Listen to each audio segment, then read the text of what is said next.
내가 누려왔던 모든 것들이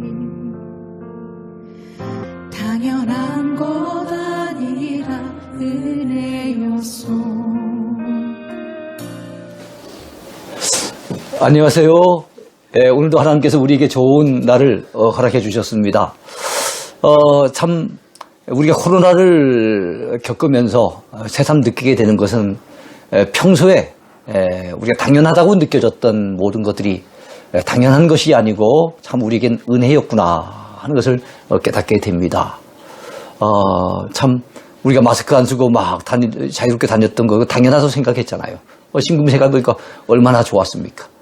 우리가 모여서 예배드리고 성도들끼리 교제하고 함께 차를 나누고 했던 것 뭐 마땅한 것이고 당연한 것이고 그냥 뭐 평범한 것이라고 생각했는데 그것이 요즘은 얼마나 소중하게 여겨지는지 모릅니다. 병원에 가보면은 참 산소 호흡기를 꽂고 있는 사람들도 얼마나 많습니까? 근데 오늘 우리가 참 이렇게 호흡할 수 있다는 것, 자유롭게 호흡할 수 있다는 것, 이거 하나만 하더라도 정말 하나님의 크신 은혜가 아닐 수 없습니다. 아무쪼록 이런 하나님의 은혜를 마음속에 느끼시면서 오늘도 감사하며 기뻐하며 또 하루를 행복하게 사시게 되기를 바라겠습니다. 자, 오늘 182강 오늘부터는 이제 마가복음을 공부하게 되겠습니다. 망원경으로 보는 마가복음 첫 번째 순서인데요. 오늘 주제는 마가가 전한 복음입니다. 자, 마가복음 들어가기 서론 부분을 보겠습니다. 먼저 명칭을 살펴보겠습니다. 자, 마가복음의 명칭은 저자인 마가의 이름에서 나온 것입니다. 우리 마태복음도 마찬가지고 누가복음이나 요한복음도 마찬가지죠. 이 복음서는 다 그 저자의 이름에서 따왔습니다. 자, 마가의 이름의 뜻은요, 큰 망치 이런 뜻도 있고요, 여호와는 은혜로우시다 이런 의미를 지녔다고 해요. 오히려 큰 망치의 의미보다는 여호와는 은혜로우시다 이것이 더 마음에 더 와닿는 것 같습니다. 자, 이런 이름을 지닌 이 마가, 그런데 이 마가의 원래 본명은 따로 있었어요. 마가는 로마식의 이름이고 유대식의 본명은 요한입니다. 요한. 그것은 조금 있다가 저자 부분에서 또 다시 한번 살펴보게 될 것입니다. 저자 및 독자를 살펴보겠습니다. 자, 마가복음의 저자는 마가인데요. 마가는 로마식 이름이에요. 유대식 이름은 뭐라 그랬습니까? 요한입니다. 요한. 자, 그래서 그를 마가 요한이라고도 부르죠. 그래서 신약시대 때 3대 요한이 있습니다. 3대 요한. 첫 번째는 세례 요한. 두 번째는 요한복음, 요한계시록, 요한 1, 2, 3서를 쓴 바로 사도 요한. 그 다음에 마가복음을 기록한 마가 요한. 3대 요한이에요. 자, 마가는 바로 베드로의 제자입니다. 그래서 예수님의 직계 제자가 아니에요. 마가는 예수님의 제자의 제자입니다. 예수님의 제자 가운데는 특별히 베드로에게 배웠던 베드로의 제자입니다. 그의 헬라어 통역관으로 활동을 하면서 베드로를 통해서 영적인 감화를 많이 받은 인물이 바로 이 마가입니다. 자, 사도 베드로는 마가를 나의 아들이라고 아주 친절하게 베드로전서 5장에서 그렇게 표현해 놓았습니다. 나의 아들 마가라고 그렇게 표현한 거예요. 자, 마가는 누구의 생질입니까? 생질, 조카. 자, 누구의 조카겠습니까? 바나바의 조카입니다. 바나바 하면 우리가 잘 아는 것처럼 바울과 더불어서 안디옥 교회에 파송을 받아 바로 선교 여행을 처음 같이 바울과 더불어 떠났던 그 인물이 바로 바나바 아니겠어요? 초대교회에 큰 영향력을 끼쳤던 이 바나바의 생질입니다. 그리고 바울의 동역자이기도 해요. 그래서 자기 그 삼촌 바나바와 그 다음에 바울과 더불어서 선교 여행을 함께 떠나기도 했어요. 그래서 1차 선교 여행에 동참했지만 중도에 너무 그 선교 사역이 힘들어서 포기하고 밤빌리아의 버가라고 하는 곳에서 예루살렘에 있는 자기 집으로 돌아가 버립니다. 그로 말미암아 바울에게 신입을 잃어버리기도 했어요. 그렇지만 후에는 다시금 인정받는 내용이 디모데후서 4장에 나옵니다. 자, 그의 어머니는 예루살렘에서 큰 집과 다락방을 소유하고 있었던 마리아였어요. 마리아. 그래서 사실은 이 다락방이 마리아의 다락방인데 보통 알려져 있긴 마가의 다락방이라고 이렇게 얘기를 합니다. 자, 그 다락방을 누구의 다락방이라고요? 마가의 다락방이라고 얘기를 하는데 이 마가의 다락방이 초대교회에 굉장히 중요한 장소입니다. 여기에서 굉장히 중요한 일들이 많이 있었는데요. 어떤 일들이 있었는지 볼까요? 자, 그곳에서 예수님의 최후의 만찬이 있었다고 알려져 있습니다. 그리고 오순절에 120문도가 그곳에 모여서 간절히 기도하는 가운데 예수님이 약속하신 대로 바로 성령의 강림의 역사가 있었어요. 성령께서 강림해 오신 거예요. 불같이 뜨겁게 강림해 오신 거예요. 바로 오순절날 그런 일이 있었던 겁니다. 자, 그곳이 초대 예루살렘 교회를 이루게 되었습니다. 자, 그는 베드로에게 전해들은 복음의 이야기를 가지고 성령의 감동을 따라 본서를 기록하게 된 것입니다. 자, 전승에 의하면 마가는 이집트에 가보면 세계적인 큰 도시가 있는데 그 당시 로마 제국 하에서 로마 제국의 수도인 로마 시티와 서로 견줄 만큼 굉장히 큰 도시입니다. 알렉산드리아예요. 이 알렉산드리아에서 알렉산드리아 교회를 개척하여 설립하고 섬기다가 그곳에서 순교를 당했다고 그렇게 전해지고 있습니다. 자, 마가복음은 바로 로마인을 염두에 두고 기록했어요. 마가복음의 독자가 바로 로마인입니다. 저자는 마가인데 그 마가가 전해준 이 복음서를 제일 먼저 접한 독자는 바로 로마인들이에요. 그래서 로마인이 이해하기 좋도록 복음서를 그렇게 기록을 한 겁니다. 세 번째는 기록 연대입니다. 마가복음은 언제 기록이 됐을까요? 마가복음은 사복음서 가운데 가장 먼저 기록한 책으로 그렇게 알려져 있습니다. 그렇다고 해서 아주 차이가 많이 나는 건 아닙니다. 마태복음과 누가복음보다는 조금 일찍 기록한 것으로 알려져 있어요. 그리고 요한복음은 마가복음보다는 한 20년 이상 뒤에 기록한 것으로 이렇게 알려져 있죠. 자, 그 시기를 AD 55년에서 60년 사이에 그렇게 기록한 것으로 보고 마태복음과 누가복음은 바로 60년에서 65년 그 사이에 기록한 것으로, 그리고 요한복음은 80년대, 서기 80년대 기록한 것으로 그렇게 추정이 되고 있습니다. 자, 네 번째는 중심 주제입니다. 이 마가복음의 중심 주제. 마가복음은 어떤 중심 주제를 담고 있을까요? 자, 먼저 종으로 오신 그리스도입니다. 마태복음하고는 서로 비교가 되지요. 마태복음은 왕으로 오신, 유대인의 왕, 만왕의 왕으로 오신 예수님을 증거한다면 마가복음이 증거하고자 하는 그 예수 그리스도는 만왕의 왕이신 그분이, 하나님의 아들이신 그분이 우리를 위해 종처럼 오셔서 수고하시며 희생했다는 것을 강조하고 있습니다.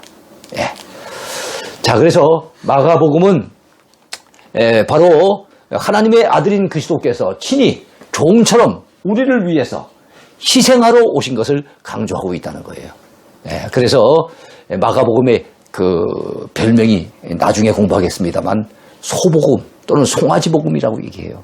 여러분, 소는 얼마나 참 희생을 많이 합니까? 열심히 일하다가 마지막엔 자기 몸을 갖다가 사람들에게 고기로 갖다 다 주잖아요. 심지어는 사람들이 뼈까지 곰탕을 만들어서 먹잖아요. 그러니까 뼈까지 다 주지요.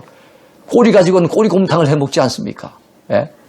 그리고 발굽 가지고도 그거 갖다가 목걸이를 만들기도 하고요.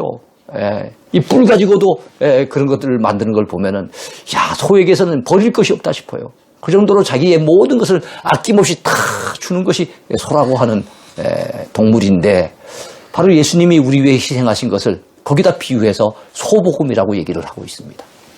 여러분, 또한 이 마가복음은 이적을 통해 하나님의 아들의 능력을 나타내신 그리스도를 증거하고 있습니다. 마가복음이 강조하는 건 이적이에요. 우리 다음번에는 누가복음을 공부하게 되겠습니다만, 누가복음 같으면은 주님이 행하신 교훈, 이 비유를 굉장히 강조합니다. 그에 비해서 마가복음은 이적을 강조해요. 마태복음은 구약의 예언이 성취됐다는 걸 강조하기 위해서 구약 성경을 많이 언급을 합니다. 그에 비했을 때 마가복음은 16장밖에 안 되는 다른 복음서보다는 짤막한 그 책이지만 모두 예수님의 이적을 20회, 20번이나 상세하게 소개함으로써 예수님이 하나님의 아들의 능력을 가지시고 이적을 행하시는 것을 대단히 강조하고 있는 거예요. 그 이적을 소개하는 이유가 뭡니까? 하나님의 아들의 능력이 그분 안에 있다는 거예요. 자, 마가복음은 그리스도께서 하나님의 아들로서의 능력을 나타내신 것을 강조하기 위해서 20여회에 걸친 예수님의 이적을 이 미러클이라 그러죠. 이적을 상세하게 소개하고 있습니다. 자, 이번엔 또한 이 마가복음이 강조하는 건 뭡니까? 믿음을 요구하는 그리스도입니다. 여러분, 예수님이 행하셨던 그 많은 이적들은 우리 인간의 머리로는 이야기가 어렵습니다. 논리적으로 설명하기가 쉽지 않습니다. 예. 그래서 이것은 믿음으로 우리가 받아들여야 되는 거예요. 그래서 예수님께서 마가복음에 굉장히 믿음을 강조하신 것을 볼 수가 있고, 마가 역시도 바로 예수님이 믿음을 강조하신 것을 아주 상세하게 잘 언급하고 있습니다. 그래서 믿음을 요구하신 그리스도, 믿음을 강조하는 마가복음, 여러분 그런 특징을 알아두시기 바랍니다. 자, 마가복음은 하나님의 아들이신 예수님께서 행하신 이 놀라운 일들을 소개하면서 바로 그 일들을 행하신 예수 그리스도를 믿으라고 믿음을 강조하고 있는 겁니다. 머리로 이해하려고 하지 말고 믿으라는 거예요. 예수님께서 행하신 이적들은 인간의 머리로는 이해하기가 어렵습니다. 그러하기에 무엇이 요구됩니까? 우리에게 믿음이 요구되는 거예요. 그래서 믿음의 사람들은 주님이 엄청 칭찬해 주십니다. 그리고 믿음이 없을 때 우리 주님이 책망하신 것을 또한 볼 수가 있어요. 그만큼 믿음을 강조하는 복음서 마가복음입니다. 종으로 오신 그리스도를 강조했고 이적을 강조하고 그리고 또 믿음을 강조하는 그런 복음서가 마가복음이라는 걸 여러분 기억하시기 바랍니다. 자, 마가복음의 별명 아까 이미 말씀을 드린 바가 있어요. 소복음입니다. 소복음. 소복음 또는 송아지복음 이렇게 얘기를 합니다. 자, 예수 그리스도께서 하나님 아버지께 순종하시고 그 아버지의 뜻을 따라 우리를 위해서 참으로 십자가에 달려 대속제물로 죽어주시는 그 정도로 주님은 우리 위해 희생하셨어요. 그리고 아버지의 뜻에 철저히 순종하신 거예요. 그것이 어떻게 보면 종의 모습으로 나타나고 있습니다. 자, 소의 특성에 비유할 수 있다고 이렇게 볼 수도 있겠지요. 소는 아까 정말 자기의 모든 것을 아낌없이 다 주는 건 정말로 소는 우리 인간을 위해서 많은 것을 희생하는 그런 존재가 아닙니까? 자, 6번째. 기록상의 특징을 볼까요? 마가복음은 기록상에 어떤 특징을 가지고 있을까요? 자, 마가복음은 다른 복음서에 비해 그 분량이 짧은 것이 특징이에요. 자, 마태복음 28장까지잖아요. 누가복음 24장까지 있잖아요. 요한복음도 21장 아닙니까? 다 20장에서 30장 그 사이인데 마가복음은 16장밖에 안 돼요. 그만큼 짧습니다. 간결합니다. 아마도 마가가 베드로 사도의 설교를 오랫동안 통역하면서 그 영향을 받은 것이 아닌가 이렇게 보여집니다.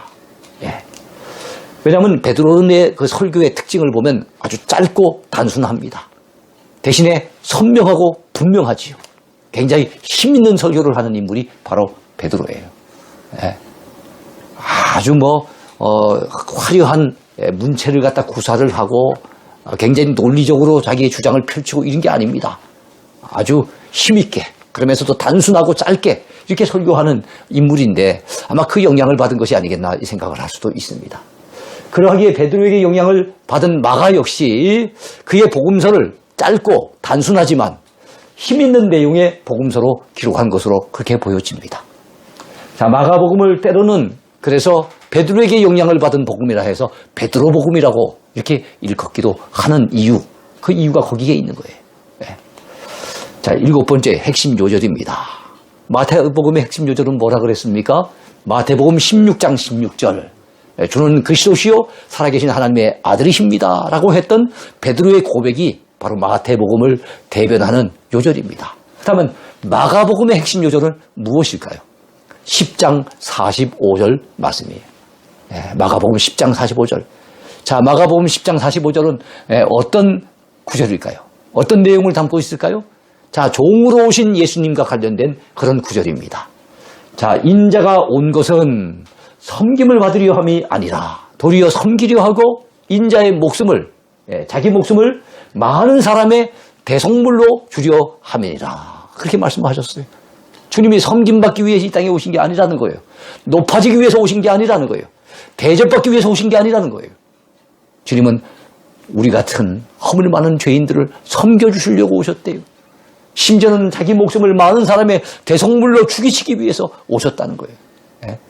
대속물이라고 하는 것은 여러분 속이라고 하는 말이 성경에서 자주 등장하지요. 그래서 대속, 구속, 그리고 속죄, 속량 이런 말들이 많이 등장합니다만 속자가 들어가면 여러분들이 항상 기억하실 것은 이거는 값을 지불했다. 대가를 지불했다. 이런 의미가 있어요.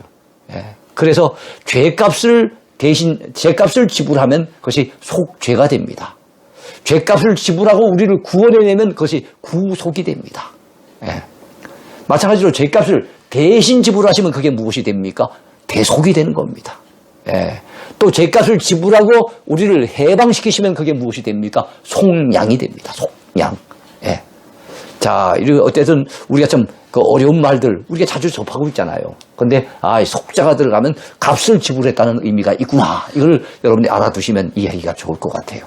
우리 주님은 우리의 죄값을 지불하시고 우리를 구원하기 위해서 그 죄값을 대신 지불하신 그 속죄물이라는 거예요. 그런 모습으로 이 땅에 오셨다는 겁니다. 얼마나 감사한 일입니까? 이 구절은 마가복음의 중심 주제인 종으로 오신 그리스도를 잘 대변해주는 그런 말씀이라고 할 수가 있겠지요. 책의 성격을 한번 볼까요? 자, 마가복음의 성격은 어떠합니까? 마가복음의 성격은 행동과 그 다음에 능력입니다. 네. 마가복음이 강조하는 주님의 모습은 행동하는 주님이세요. 네. 그리고 그 행동하시는 곳곳에선 주님의 강한 능력이 나타나고 있습니다. 자, 매사에 주저함이 없는 예수님의 즉각적인 행동과 그분의 능력이 곳곳에서 잘 드러나고 있습니다. 네, 그래서 자주 나오는 말이 곧 즉시라고 하는 말입니다. 주님은 하신 일이 많으신데 한 곳에 이렇게 머물고 계신 분이 아니에요. 요즘같이 카페가 있다 해도 주님은 아마 카페 안 들어갔을 것 같아요. 카페에서 여유를 즐기시면서 커피를 마시고 이런 주님은 감히 상상하기가 어렵습니다. 주님은 하실 일이 많으시고 공생애는 3년밖에 안 되는 짧은 생애이기 때문에 그래서 공생애 기간 동안에 주님은 굉장히 바쁘게 일하셨어요. 그래서 마가복음 6장에 의하면 주님은 잡수실 겨를도 없이 일하셨다고 그런 말씀이 나옵니다. 그래서 모두 42회나 곧 즉시라고 하는 단어가 언급되는 것을 볼 수가 있어요. 자, 9번째는 최초진술 및 최후진술입니다. 마가복음은 어떻게 시작해서 어떻게 마무리되고 있을까요? 자, 마가복음은 하나님의 아들 예수 그리스도의 복음의 시작이라. 자, 이런 말씀으로 시작이 됩니다. 그러면서 하나님의 아들은 곧 예수 그리스도고 예수 그리스도는 또 달리 표현하면 복음 그 자체입니다. 그래서 이건 같은 말이라 보시면 돼요. 동격이라 그러죠. 하나님의 아들이 곧 예수 그리스도고 예수 그리스도가 곧 복음인데 그 복음의 시작을 갖다가 알리면서 바로 마가복음이 시작이 되는 거예요. 자, 제자들이 나가 두루 전파할세 주께서 함께 역사하사 그 따르는 표적으로 말씀을 확실히 증언하시니라. 이런 말씀으로 마가복음은 끝이 나요. 표적, 또 달리 표현하면 이적. 마가복음은 이적을 강조한다 그랬죠. 예. 그 강력한 이적을 통해서 말씀을 확실하게 증거했다는 바로 그런 내용으로 마가복음이 끝맺게 됩니다. 자, 이번엔 10번째 구조 분석인데요. 마가복음은 어떤 구조로 이루어져 있을까요? 자, 먼저 하나님의 종의 등장입니다. 아까 마가복음의 별명 종의 복음이라 그랬잖아요. 그래서 또는 소복음, 송아지복음 이 얘기를 했죠. 그래서 마가복음이 강조하는 예수님은 바로 우리 위해서 희생하신 하나님의 아들, 종처럼 희생하신 그분에 대해서 강조를 하고 있습니다. 종은 일을 잘해야만 되잖아요. 그래서 주님께서는 일을 하시는데 얼마나 바쁘게 빠르게 움직이시면서 일을 하시는지, 그리고 얼마나 능력 있게 일을 하시는지 그 부분이 잘 묘사되고 있습니다. 근데 그 종, 바로 하나님의 아들이시면서도 종의 모습으로 이 땅에 오신 분이 등장하시는 내용이 1장에 나와요. 여러분, 종에게 있어서는 족보가 그리 중요하지 않아요. 그래서 공간복음 가운데 마태복음엔 1장에서 족보가 나오고 그 다음에 누가복음은 3장에서 족보가 나오지만 마가복음은 족보를 생략합니다. 예수님의 탄생의 기록, 어린 시절의 이야기 이런 것들이 다 생략이 되고 예수님께서 동생애를 시작하시는 모습으로부터 우리가 알고 있기는 30세부터의 예수님의 모습을 묘사하고 있습니다. 그러다 보니까 마가복음은 그런 것들이 많이 생략이 되니까 분량이 더 짧아질 수밖에 없었을 것 같아요. 자, 1장에서 종의 선구자를 소개합니다. 세례 요한이죠. 종 되시는 예수님이 세례받는 장면이 나옵니다. 그래서 하늘에서 음성이 나죠. 이는 내 사랑하는 아들이요 내 기뻐하는 자라 하는 하나님의 음성이 들려옵니다. 종이 시험을 당합니다. 마태복음과 누가복음에도 예수님이 세 가지 시험을 당하시는 것이 나오고 있죠. 종의 전도 사역이 계시가 됩니다. 1장을 시작하자마자 예수님 탄생하는 이야기나 족보 이야기가 나오는 것이 아니라 주님께서 바로 전도 사역을 계시를 하고 심지어는 종의 능력, 그 귀신을 갖다가 내어 쫓는 이런 이적 같은 역사들이 벌써 1장부터 나타나고 있습니다. 또 종의 사역과 그에 대한 배척이 2장부터 8장까지 나타나 있습니다. 2장부터 8장까지는 구체적으로 어떤 내용일까요? 자, 죄인들의 친구, 예수님께서 세리들이라든지 사람들로부터 지탄을 받던, 그래 손가락질을 당하던 죄인 취급을 받던 사람들과 더불어 같이 어울리셔서 그들에게 복음을 전하시며 같이 잡수시고 같이 마시고 그러셨단 말이에요. 그러니까 바리새인들이라든가 서기관들이라든가 이런 사람들은 예수님을 향해 죄인들의 친구라고 하면서 그렇게 비판을 합니다. 또한 안식일 논쟁이 벌어지죠. 우리 마태복음 끝에 가가지고 7대 논쟁을 살핀 바가 있었습니다. 그 가운데 죄사함의 논쟁이 제일 먼저 나오고 두 번째 나오는 논쟁이 안식일 논쟁이었잖아요. 안식일에 왜 해서는 안 될 일을 합니까? 안식일에 왜 병자를 고칩니까? 안식일에 왜 미리삭을 갖다가 그걸 갖다 잘라가지고 탈곡을 해서 그걸 먹습니까? 뭐 이러면서 논쟁이 벌어지는 내용이 2, 3장에 나와요. 마태복음이 나왔는데 왜 또 마가복음이 소개가 됩니까? 마태, 마가, 누가복음은 여러분 같은 내용을 또 다른 시각에서 이렇게 기록한 것들이기 때문에 공통적인 관점에서 기록한 것이기 때문에 겹쳐지는 부분이 많이 있습니다. 또 바리새인들의 음모와 친속들의 오해가 또 3장에 나옵니다. 바리새인들이 예수님을 잡아 죽이려고 음모를 꾸미는 거. 그리고 예수님의 친족들은 좀 이해해 주면 좋잖아요. 그런데 예수님의 말씀처럼 선지자들이 여러분 고향에서는 환영을 받지 못한다 그러잖아요. 예수님이 어린 시절에 태어나서 자라신 그 모습을 동네 사람들이 지켜보니까 아마 하나님의 아들로 그들은 받아들이기가 어려웠겠죠. 그래서 친족들이 오해를 합니다. 그 다음에 종의 비유, 예수님께서 여러분 마태복음에서는 비유를 많이 드셨어요. 누가복음에도 또 비유가 많이 나옵니다. 마태복음 13장에는 하나님 나라의 비유가 모두 7가지가 소개가 되는데 그 7가지 중에 마가복음 4장에서는 2가지만 소개가 되고 있습니다. 2가지가 무엇입니까? 바로 씨 뿌리는 자의 비유입니다. 또 한 가지 비유는요, 겨자씨 비유입니다. 이런 비유들이 마가복음에 소개가 되고 있습니다. 또 종의 이적들 4장부터 5장까지 나타납니다.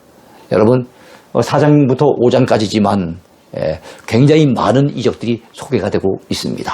왜냐하면 마가복음은 이적을 강조하는 복음이라 그랬잖아요. 주님이 행하신 놀라운 이적들을 강조해요. 여러분 왜 이적을 강조했을까요? 우리가 참 생각해 볼 수 있는 것은 이 편지를 받아드는 이 복음서를 받아드는 사람들이 로마인들입니다. 로마인들은 세계 최강의 민족입니다. 그들은 강한 능력을 가지고 세계를 갖다 정복하고 지배하는 민족입니다.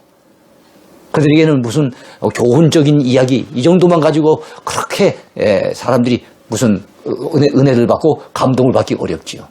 그들이 강한 민족이지만 주님처럼 여러분 죽은 자를 살리기도 하시고 병든 자를 고치기도 하시고 물 위로 걸어가기도 하시고 풍랑을 갖다 잠잠케도 하시고 오병 이어가지고 5,000명을 먹이고 12강주를 남기기도 하시고 아무리 로마인들이 대단해도 그런 주님의 그 이적 앞에 놀라지 않을 수 없는 거예요.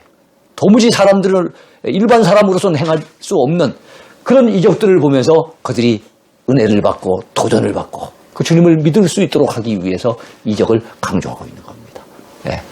고조되는 배척. 자, 주님의 이런 이적을 보면서도 그 놀라운 기적을 경험하면서도 사람들은 예수님을 반대하고 배척을 했어요. 그런 내용들이 6장부터 8장까지 나오고 있습니다. 자, 이번에는 하나님 나라에 대한 종의 교훈입니다. 9장부터 13장까지 하나님 나라와 관련된 교훈의 메시지를 전해요. 마태, 마가, 누가복음은 공간복음이라 그랬죠. 공통적인 관점에서 기록이 되는데 그 세 복음서의 공통적인 주제가 무엇입니까? 하나님 나라입니다. 세례 요한의 메시지의 첫 마디가 무엇입니까? 회개하라 하나님 나라가 가까이 왔느니라 그랬잖아요. 예수님의 첫 메시지의 제목이 무엇입니까? 회개하라. 하나님 나라가 가까이 왔느니라. 회개하라. 천국이 가까이 왔느니라. 그랬잖아요. 예? 그래서 여러분 하나님 나라가 마태복음이나 누가복음뿐만 아니라 이 마가복음에서도 굉장히 중요한 주제가 되고 있어요. 그와 관련된 바로 예수님의 교훈을 9장부터 13장까지 다루고 있습니다. 어떤 교훈이 있을까요? 먼저 변화산 변모 사건을 통해서 구약의 인물들 모세가 나타나고 모세가 율법의 대표자라면 선지자의 대표인 엘리야가 나타나고 예수님께서 그들과 더불어서 예수님의 별세와 관련해서 참 이야기를 나누시는 이런 장면들이 예수님의 그 변화된 그 영광스러운 모습을 갖다가 제자들이 바라보고 그 가운데 한 사람이 누굽니까? 베드로 아닙니까? 베드로와 요한과 야고보가 그 영광스러운 주님의 모습을 바라봤잖아요. 베드로에게 주님에 대한 이야기를 전달받은 마가 역시도 바로 그런 부분을 잘 기록하고 있습니다. 그래서 그분은 이 땅에 종처럼 오셨지만 그분은 바로 영광스러운 하나님의 아들인 것을 보여주고 있는 거예요. 부자가 하나님 나라에 들어가려면 얼마나 들어가기가 어려운지. 왜냐하면 물질에 대한 탐욕이 많아서 욕심을 저버릴 수 없어서. 그래서 정말로 뭡니까? 낙타가 그 바늘기로 들어가는 것보다 부자가 천국에 들어가는 것이 더 어렵다라고 하는 주님의 가르침들 이런 것들이 10장에 나옵니다. 그 다음에 여러분 또 10장에는 어떤 주님의 모습이 등장하고 있습니까? 섬기러 오신 주님에 대한 가르침이 나와요. 제가 조금 전에도 이미 말씀드렸잖아요. 10장 45절 말씀이 마가복음을 대변하는 요절이라고 말씀을 드렸어요. 인자가 온 것은 섬김받으려 함이 아니요 도리어 섬기려 하고 자기 목숨을 많은 사람의 대속물로 주려 함이니라. 이게 바로 마가복음의 핵심 요절인데 그것이 바로 10장에 등장합니다.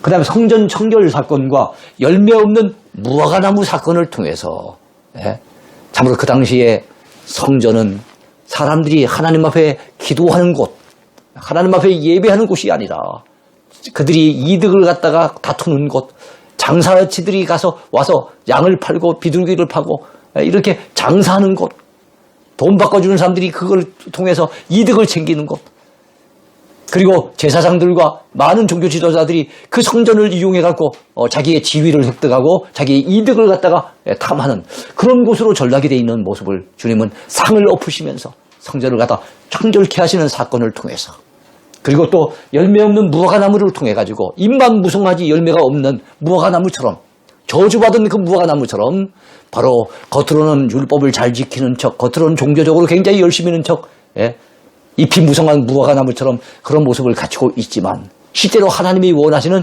열매는 전혀 맺지 못하는 그 당시 종교인들에 대해서 책망하시는 내용이 나오는 거예요.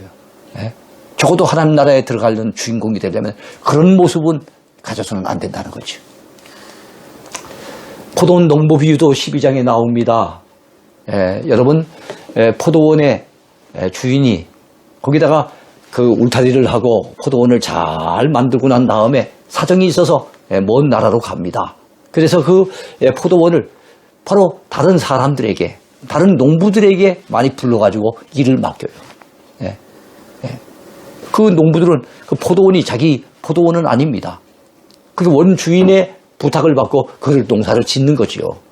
그래서 여러분 농사가 잘 되어진다면 그의 추수할 때가 되어진다면 당연히 이 주인은 사람들을 보내겠죠. 종을 보내가지고 그 가운데 소출 얼마를 얻으려고 보냈을 거 아닙니까?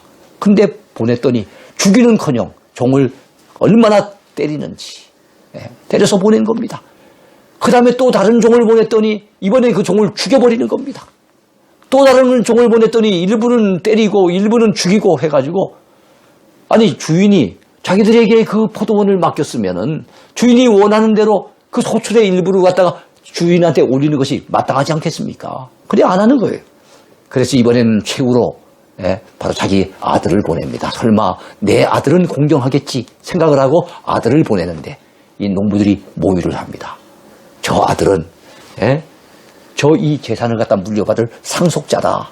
이번 기회에 상속자를 없애버려야만, 그래야만 이 포도원이 우리의 것이 될 수 있다 라고 생각을 하고 그 주인이 보낸 아들을 갖다가 잡아 죽입니다.